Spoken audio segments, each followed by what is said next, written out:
Hello ಎಲ್ರಿಗೂ ನಮಸ್ಕಾರ. Welcome to my YouTube channel. ನೋಡಿ, ಕರ್ನಾಟಕ ಜಿಲ್ಲಾ ನ್ಯಾಯಾಲಯ ರಾಮನಗರದಲ್ಲಿ ಸೇವಕರು, ಆದೇಶ ಜಾರಿಕಾರರು ಹಾಗೂ ಬೆರಳಚ್ಚುಗಾರರು ಮತ್ತು ಬೆರಳಚ್ಚು ನಕಲುಗಾರರ ಹುದ್ದೆಗಳಿಗೆ ಸಂಬಂಧಿಸಿದಂತೆ ಇಲ್ಲಿ ನೋಟಿಫಿಕೇಶನ್ ಕನ್ಫರ್ಮ್ ಮಾಡಿದರೆ ನಾನು ಈ ಒಂದು ವಿಡಿಯೋದಲ್ಲಿ ಒಂದು ನೋಟಿಫಿಕೇಶನ್ ಸಂಬಂಧಪಟ್ಟಂತೆ ಕಂಪ್ಲೀಟ್ ಮಾಹಿತಿನ ಕೊಡ್ತಾ ಹೋಗ್ತೀನಿ. ಬಟ್ ಇದುವರೆಗೂ ನೀವು ನಮ್ಮ ಯೂಟ್ಯೂಬ್ ಚಾನಲ್ ಸಬ್ಸ್ಕ್ರೈಬ್ ಮಾಡ್ದೇನೆ ನೋಡ್ತಾ ಇದ್ದೀರಾ ಅಂತಂದ್ರೆ ದಯವಿಟ್ಟು ಈಗ ಸಬ್ಸ್ಕ್ರೈಬ್ ಮಾಡ್ಕೊಳ್ಳಿ. ಮೊದಲನೇದಾಗಿ ಈ ಒಂದು ನೇಮಕಾತಿ ಅಧಿಸೂಚನೆಗೆ ಸಂಬಂಧಿಸಿದಂತೆ ಪ್ರಮುಖ ದಿನಾಂಕಗಳನ್ನು ನೋಡ್ತಾ ಹೋಗೋದಾದ್ರೆ, ಇಲ್ಲಿ ದಿನಾಂಕ 30/7/2026 ಅರ್ಜಿ ಸಲ್ಲಿಕೆ ಪ್ರಾರಂಭ ಆಗಿದ್ದು, ಅರ್ಜಿ ಸಲ್ಲಿಕೆ ಕೊನೆಯ ದಿನಾಂಕ 31/8/2026 ಲಾಸ್ಟ್ ಡೇಟ್ ಇರುತ್ತೆ. ಓಕೆ, ನಂತರ ಇಲ್ಲಿ ಹುದ್ದೆಗಳ ವಿವರಗಳನ್ನು ನೋಡ್ತಾ ಹೋಗೋದಾದ್ರೆ, ಮೊದಲನೇದಾಗಿ ಬೆರಳಚ್ಚುಗಾರರು ಹುದ್ದೆಗೆ ಸಂಬಂಧಿಸಿದಂತೆ ಇಲ್ಲಿ 10 ವೇಕೆನ್ಸಿ ಇವರು ಕನ್ಫರ್ಮ್ ಮಾಡಿದ್ದಾರೆ. ಹಾಗೂ ಇವರ ಒಂದು ವೇತನ ಶ್ರೇಣಿ ತಿಂಗಳಿಗೆ 34,100 ರಿಂದ 67,600 ತನಕ ವೇತನ ಶ್ರೇಣಿ ಇರುತ್ತೆ. ಹಾಗೂ ಇತರೆ ಭತ್ಯೆಗಳು ಸಹ ಇರುತ್ತೆ.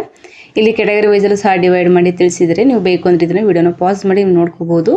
ನಂತರ ಎರಡನೇದಾಗಿ ಬೆರಳಚ್ಚು ನಕಲುಗಾರರ ಹುದ್ದೆಯಲ್ಲಿ 1 ವೇಕೆನ್ಸಿ ಇವರು ಕನ್ಫರ್ಮ್ ಮಾಡಿದ್ದು, ಇವರೊಂದು ವೇತನ ಶ್ರೇಣಿ ನೋಡ್ತಾ ಹೋಗೋದಾದ್ರೆ ತಿಂಗಳಿಗೆ 34,100 ರಿಂದ 67,600 ತನಕ ವೇತನ ಶ್ರೇಣಿ ಇರುತ್ತೆ. ಹಾಗೂ ಇತರೆ ಭತ್ಯೆಗಳು ಸಹ ಇರುತ್ತೆ.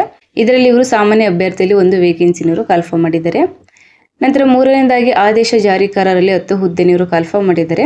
ಇವರೊಂದು ವೇತನ ಶ್ರೇಣಿ ತಿಂಗಳಿಗೆ 31,775 ರಿಂದ 61,300 ತನಕ ವೇತನ ಶ್ರೇಣಿ ಇರುತ್ತೆ. ಮತ್ತೆ ಇಲ್ಲಿ ಹುದ್ದೆಗಳನ್ನು ವರ್ಗೀಕರಣ ಮಾಡಿ ತಿಳಿಸಿದರೆ, ನೀವು ಬೇಕು ಅಂದ್ರೆ ಇದನ್ನ ವಿಡಿಯೋನ ಪಾಸ್ ಮಾಡಿ ನೋಡ್ಕೋಬಹುದು. ನಂತರ ನಾಲ್ಕನೇದಾಗಿ ಸೇವಕರು ಹುದ್ದೆಯಲ್ಲಿ 34 ವೇಕೆನ್ಸಿ ಇವರು ಕನ್ಫರ್ಮ್ ಮಾಡಿದ್ದು, ಇವರೊಂದು ವೇತನ ಶ್ರೇಣಿ ತಿಂಗಳಿಗೆ 27,000 ದಿಂದ 46,675 ತನಕ ವೇತನ ಶ್ರೇಣಿ ಇರುತ್ತೆ. ಹಾಗೂ ಇತರ ಭತ್ಯೆಗಳು ಸಹ ಇರುತ್ತೆ. ಸೇವಕ ಹುದ್ದೆಯಲ್ಲಿ 4 ಹುದ್ದೆ ಬ್ಯಾಕ್ಲಾಗ್ ಹುದ್ದೆ ಆಗಿರುತ್ತೆ. ಇಲ್ಲಿ ಹುದ್ದೆಗಳನ್ನು ವರ್ಗೀಕರಣ ಮಾಡಿ ತಿಳಿಸಿದರೆ ನೀವು ನೋಡ್ಕೋಬಹುದು. ನಂತರ ಇಲ್ಲಿ ಹೊಸ ಹುದ್ದೆಗಳು 30 ವೇಕೆನ್ಸಿನ ಕನ್ಫರ್ಮ್ ಮಾಡಿದ್ದು, ಅದನ್ನು ಸಹ ಇಲ್ಲಿ ಡಿವೈಡ್ ಮಾಡಿ ತಿಳಿಸಿದರೆ, ನೀವು ನಿಮ್ಮ ಒಂದು ಕೆಟಗರಿಯಲ್ಲಿ ವೇಕೆನ್ಸಿನ ಕನ್ಫರ್ಮ್ ಮಾಡಿದ್ರೆ ಮಾತ್ರ ನೋಡ್ಕೊಂಡು ಅಪ್ಲೈ ಮಾಡಿ. ಓಕೆ, ನಂತರ ಈ ಒಂದು ಹುದ್ದೆಗಳಿಗೆ ಸಂಬಂಧಿಸಿದಂತೆ ಶೈಕ್ಷಣಿಕ ವಿದ್ಯಾರ್ಹತೆ ಏನು ಕೇಳಿದರೆ ಅಂತ ನೋಡ್ತಾ ಹೋಗೋದಾದ್ರೆ, ಮೊದಲನೇದಾಗಿ ಬೆರಳಚ್ಚುಗಾರರ ಹುದ್ದೆಗೆ ಸಂಬಂಧಿಸಿದಂತೆ ನೀವು ದ್ವಿತೀಯ PUC ಪರೀಕ್ಷೆಯಲ್ಲಿ ಉತ್ತೀರ್ಣತೆ ಅಥವಾ ತತ್ಸಮಾನ ವಿದ್ಯಾರ್ಹತೆನ ಹೊಂದಿರಬೇಕು. ಮತ್ತು ಕರ್ನಾಟಕ ಸಾರ್ವಜನಿಕ ಶಿಕ್ಷಣ ಇಲಾಖೆ ಅಥವಾ ಕರ್ನಾಟಕ ಸೆಕೆಂಡರಿ ಪ್ರೌಢ ಶಿಕ್ಷಣ ಪರೀಕ್ಷೆಗಳ ಮಂಡಳಿ ವತಿಯಿಂದ ನಡೆಸುವಂತಹ ಕನ್ನಡ ಹಾಗೂ ಆಂಗ್ಲ ಬೆರಳಚ್ಚು ಪ್ರೌಢ ದರ್ಜೆ ಅಥವಾ ತತ್ಸಮಾನ ಪರೀಕ್ಷೆಗಳಲ್ಲಿ ನೀವು ಉತ್ತೀರ್ಣರಾಗಿರಬೇಕು. ಹಾಗೂ ಕಂಪ್ಯೂಟರ್ ನಾಲೆಡ್ಜ್ ಅನ್ನು ಸಹ ನೀವು ಹೊಂದಿರಬೇಕು ಅಂತ ತಿಳಿಸಿದ್ದಾರೆ. ಮತ್ತು ಕರ್ನಾಟಕ ತಾಂತ್ರಿಕ ಪರೀಕ್ಷಾ ಮಂಡಳಿಯು ನಡೆಸುವಂತಹ ಸೆಕ್ರೆಟರಿಯಲ್ ಪ್ರಾಕ್ಟೀಸ್ ಪಠ್ಯಕ್ರಮದ ಡಿಪ್ಲೊಮಾ ಪದವಿಯೊಂದಿಗೆ ಕನ್ನಡ ಮತ್ತು ಆಂಗ್ಲ ಭಾಷೆಗಳ ಬೆರಳಚ್ಚು ಪ್ರೌಢ ದರ್ಜೆ ವಿಷಯಗಳನ್ನು ಐಚ್ಛಿಕ ವಿಷಯವನ್ನಾಗಿ ಅಭ್ಯಸಿಸಿ ಉತ್ತೀರ್ಣರಾಗಿರೋರು ಸಹ ಇದಕ್ಕೆ ಅಪ್ಲಿಕೇಶನ್ ಹಾಕಬಹುದು.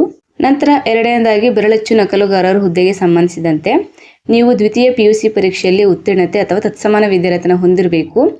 ನಂತರ ಕರ್ನಾಟಕ ಸಾರ್ವಜನಿಕ ಶಿಕ್ಷಣ ಇಲಾಖೆ ಅಥವಾ ಕರ್ನಾಟಕ ಸೆಕೆಂಡರಿ ಪ್ರೌಢ ಶಿಕ್ಷಣ ಪರೀಕ್ಷೆಗಳ ಮಂಡಳಿ ವತಿಯಿಂದ ನಡೆಸುವ ಕನ್ನಡ ಹಾಗೂ ಆಂಗ್ಲ ಬೆರಳಚ್ಚು ಕಿರಿಯ ದರ್ಜೆ ಅಥವಾ ತತ್ಸಮಾನ ಪರೀಕ್ಷೆಗಳಲ್ಲಿ ನೀವು ಉತ್ತೀರ್ಣರಾಗಿರಬೇಕು. ಮತ್ತು ಕಂಪ್ಯೂಟರ್ ನಾಲೆಡ್ಜ್ ಅನ್ನು ಸಹ ನೀವು ಹೊಂದಿರಬೇಕು. ಅಥವಾ ಕರ್ನಾಟಕ ತಾಂತ್ರಿಕ ಪರೀಕ್ಷಾ ಮಂಡಳಿಯು ನಡೆಸುವಂತಹ ಸೆಕ್ರೆಟರಿಯಲ್ ಪ್ರಾಕ್ಟೀಸ್ ಪಠ್ಯಕ್ರಮದ ಡಿಪ್ಲೊಮಾ ಪದವಿಯೊಂದಿಗೆ ಕನ್ನಡ ಮತ್ತು ಆಂಗ್ಲ ಭಾಷೆಗಳ ಬೆರಳಚ್ಚು ಕಿರಿಯ ದರ್ಜೆ ವಿಷಯಗಳನ್ನು ನೀವು ಐಚ್ಛಿಕ ವಿಷಯವನ್ನಾಗಿ ಅಭ್ಯಸಿಸಿ ಉತ್ತೀರ್ಣರಾಗಿರಬೇಕು ಅಂತ ತಿಳಿಸಿದ್ದಾರೆ. ನಂತರ ಮೂರನೇದಾಗಿ ಆದೇಶ ಜಾರಿಕಾರರು ಹುದ್ದೆಗೆ ಸಂಬಂಧಿಸಿದಂತೆ ನೋಡ್ತಾ ಹೋಗೋದಾದ್ರೆ, ಇಲ್ಲಿ ನೀವು ಕರ್ನಾಟಕ ಪ್ರೌಢ ಶಿಕ್ಷಣ ಪರೀಕ್ಷಾ ಮಂಡಳಿಯು ನಡೆಸುವಂತಹ SSLC ಪರೀಕ್ಷೆಯಲ್ಲಿ ಉತ್ತೀರ್ಣತೆ ಅಥವಾ ತತ್ಸಮಾನ ವಿದ್ಯಾರ್ಹತೆನ ಹೊಂದಿರಬೇಕು. ಹಾಗೂ ಡ್ರೈವಿಂಗ್ ಲೈಸೆನ್ಸ್ ಹೊಂದಿರೋರಿಗೆ ಇವರು ಆದ್ಯತೆಯನ್ನು ನೀಡಿ ಆಯ್ಕೆನ ಮಾಡ್ಕೋತಾರೆ. ಮತ್ತು ಇಲ್ಲಿ ಅಭ್ಯರ್ಥಿಗಳಿಗೆ ಕನ್ನಡದಲ್ಲಿ ಓದಲು ಬರೆಯಲು ತಿಳಿದಿರಬೇಕು ಅಂತ ತಿಳಿಸಿದ್ದಾರೆ. ನಂತರ ಕೊನೆಯದಾಗಿ ಸೇವಕರು ಹುದ್ದೆಗೆ ಸಂಬಂಧಿಸಿದಂತೆ ನೋಡ್ತಾ ಹೋಗೋದಾದ್ರೆ, ಇಲ್ಲಿ ಕರ್ನಾಟಕ ಪ್ರೌಢ ಶಿಕ್ಷಣ ಪರೀಕ್ಷಾ ಮಂಡಳಿಯು ನಡೆಸುವಂತಹ SSLC ಪರೀಕ್ಷೆಯಲ್ಲಿ ನೀವು ಉತ್ತೀರ್ಣತೆ ಅಥವಾ ತತ್ಸಮಾನ ವಿದ್ಯಾರ್ಹತೆನ ಹೊಂದಿರಬೇಕು. ಹಾಗೂ ಕನ್ನಡ ಭಾಷೆಯನ್ನು ಓದಲು ಮತ್ತು ಬರೆಯಲು ತಿಳಿದಿರಬೇಕು ಅಂತಲೂ ತಿಳಿಸಿದ್ದಾರೆ. ನಂತರ ವಯೋಮಿತಿನ ನೋಡ್ತಾ ಹೋಗೋದಾದ್ರೆ, ಕನಿಷ್ಠ ಅಂದ್ರೆ 18 ವರ್ಷ ಆಗಿರಲೇಬೇಕು. ನಂತರ ಗರಿಷ್ಠ ವಯೋಮಿತಿ ನೋಡ್ತಾ ಹೋಗೋದಾದ್ರೆ ಹಾಗೂ 5 ವರ್ಷಗಳ ಸಡಿಲಿಕೆಯನ್ನು ಸೇರಿಸಿ ನಾವು ನೋಡ್ತಾ ಹೋಗೋದಾದ್ರೆ, ಸಾಮಾನ್ಯ ವರ್ಗದ ಅಭ್ಯರ್ಥಿಗಳಿಗೆ ಗರಿಷ್ಠ 40 ವರ್ಷಗಳು ಮೀರಿರಬಾರ್ದು. ಪ್ರವರ್ಗ 2A, 2B, 3A, 3B ಅಭ್ಯರ್ಥಿಗಳಿಗೆ ಗರಿಷ್ಠ 43 ವರ್ಷಗಳು ಮೀರಿರಬಾರ್ದು. ನಂತರ ಪರಿಶಿಷ್ಟ ಜಾತಿ, ಪರಿಶಿಷ್ಟ ಪಂಗಡ ಹಾಗೂ ಪ್ರವರ್ಗ 1 ಅಭ್ಯರ್ಥಿಗಳಿಗೆ ಗರಿಷ್ಠ 45 ವರ್ಷಗಳು ಮೀರಿರಬಾರ್ದು. ಓಕೆ, ನಂತರ ಈ ಒಂದು ಹುದ್ದೆಗಳಿಗೆ ಸಂಬಂಧಿಸಿದಂತೆ ನಿಮ್ಮೊಂದು ಆಯ್ಕೆ ವಿಧಾನ ಹೇಗಿರುತ್ತೆ ಅಂತ ನೋಡ್ತಾ ಹೋಗೋದಾದ್ರೆ, ಮೊದಲನೇದಾಗಿ ಬೆರಳಚ್ಚುಗಾರರು ಹುದ್ದೆಗೆ ಸಂಬಂಧಿಸಿದಂತೆ ಇಲ್ಲಿ ಇವರು ನಿಮಗೆ 15 ನಿಮಿಷಗಳ ಉಕ್ತ ಲೇಖನವನ್ನು ಬೆರಳಚ್ಚು ಪಡಿಸುವ ಅರ್ಹತಾ ಪರೀಕ್ಷೆನ ಇವರು ನಡೆಸ್ತಾರೆ. ಗರಿಷ್ಠ 100 ಅಂಕಗಳಿಗಿರುತ್ತೆ. ನೀವು ಕನಿಷ್ಠ ಅಂದ್ರೆ 50 ಅಂಕಗಳನ್ನು ನೀವು ಪಡಿಬೇಕಾಗುತ್ತೆ. ಓಕೆ, ನಂತರ ಬೆರಳಚ್ಚುಗಾರರ ಹುದ್ದೆಗೆ 1:5 ಅನುಪಾತದಂತೆ ಇಲ್ಲಿ ನಿಗದಿಪಡಿಸಿದ ವಿದ್ಯಾರ್ಹತೆ ಅನುಗುಣವಾಗಿ ಅತಿ ಹೆಚ್ಚು ಅಂಕ ಪಡೆದ ಅಭ್ಯರ್ಥಿಗಳನ್ನು ಇವರು ಸಂದರ್ಶನಕ್ಕೆ ಕರೀತಾರೆ. ನಂತರ ಇಲ್ಲಿ ಅಭ್ಯರ್ಥಿಗಳು ತಮ್ಮ ಸ್ವಂತ ಖರ್ಚಿನಲ್ಲೇ ನೀವು ಇಂಟರ್ವ್ಯೂ ಹಾಜರಾಗಬೇಕಾಗುತ್ತೆ. ಓಕೆ, ನಂತರ ಎರಡನೇದಾಗಿ ಬೆರಳಚ್ಚು ನಕಲುಗಾರರ ಹುದ್ದೆಗೆ ಸಂಬಂಧಿಸಿದಂತೆ ನಿಮ್ಮೊಂದು ಆಯ್ಕೆ ವಿಧಾನ ನೋಡ್ತಾ ಹೋಗೋದಾದ್ರೆ ಇಲ್ಲಿ ಇವರು ನಿಮಗೆ 15 ನಿಮಿಷಗಳ ಉಕ್ತ ಲೇಖನವನ್ನ ಬೆರಳಚ್ಚು ಪಡಿಸುವ ಒಂದು ಅರ್ಹತಾ ಪರೀಕ್ಷೆಯನ್ನು ನಡೆಸ್ತಾರೆ. ಇದು ಸಹ 100 ಅಂಕಗಳಿಗೆ ಇರುತ್ತೆ. ನೀವು ಕನಿಷ್ಠ ಅಂದ್ರೆ 50 ಅಂಕಗಳನ್ನು ಪಡೆಯಬೇಕಾಗುತ್ತೆ. ನಂತರ ಬೆರಳಚ್ಚು ನಕಲುಗಾರರ ಹುದ್ದೆಗೆ ಇವರು 1:5 ಅನುಪಾತದಂತೆ ನಿಗದಿಪಡಿಸಿದ ವಿದ್ಯಾರ್ಥಿಗೆ ಅನುಗುಣವಾಗಿ ಅತಿ ಹೆಚ್ಚು ಅಂಕ ಪಡೆದ ಅಭ್ಯರ್ಥಿಗಳನ್ನು ಇವರು ಇಂಟರ್ವ್ಯೂಗೆ ಕರೀತಾರೆ. ಓಕೆ. ನಂತರ ಮೂರನೇದಾಗಿ ಆದೇಶ ಜಾರಿಕಾರರ ಹುದ್ದೆಗೆ ಸಂಬಂಧಿಸಿದಂತೆ ನೋಡ್ತಾ ಹೋಗೋದಾದ್ರೆ ಇಲ್ಲಿ ನೀವು SLCಯಲ್ಲಿ ಪಡೆದ ಅಂಕಗಳ ಆಧಾರದ ಮೇಲೆ ಒಂದು ಹುದ್ದೆಗೆ 25 ಅಭ್ಯರ್ಥಿಗಳಂತಂದ್ರೆ 1:25 ಅನುಪಾತದಂತೆ ಇವರು ಅತಿ ಹೆಚ್ಚು ಅಂಕ ಪಡೆದ ಅಭ್ಯರ್ಥಿಗಳನ್ನ ಇವರು ಸಂದರ್ಶನಕ್ಕೆ ಕರೀತಾರೆ. ನಂತರ ನಿಮ್ಮನ್ನು ಇವರು ಇಂಟರ್ವ್ಯೂ ಮಾಡಿ ಇಂಟರ್ವ್ಯೂ ಮೂಲಕ ಆಯ್ಕೆನ ಮಾಡ್ಕೋತಾರೆ. ಇಲ್ಲಿ ಇವರು ಸಂದರ್ಶನಕ್ಕೆ 10 ಅಂಕಗಳನ್ನು ನಿಗದಿಪಡಿಸಿರ್ತಾರೆ. ಓಕೆ. ಇಲ್ಲಿ ಸಂದರ್ಶನಕ್ಕೆ ಕರೆಯಲಾಗುವ ಅಭ್ಯರ್ಥಿಗಳಿಗೆ ಕನ್ನಡದಲ್ಲಿ ಓದುವ ಹಾಗೂ ಬರೆಯುವ ಬಗ್ಗೆ ಪ್ರಾವೀಣ್ಯತೆ ಮತ್ತು ಸಾಮಾನ್ಯ ಜ್ಞಾನದ ತಿಳುವಳಿಕೆ ಬಗ್ಗೆ ಇವರು ಪರೀಕ್ಷಿಸಲಾಗುತ್ತೆ.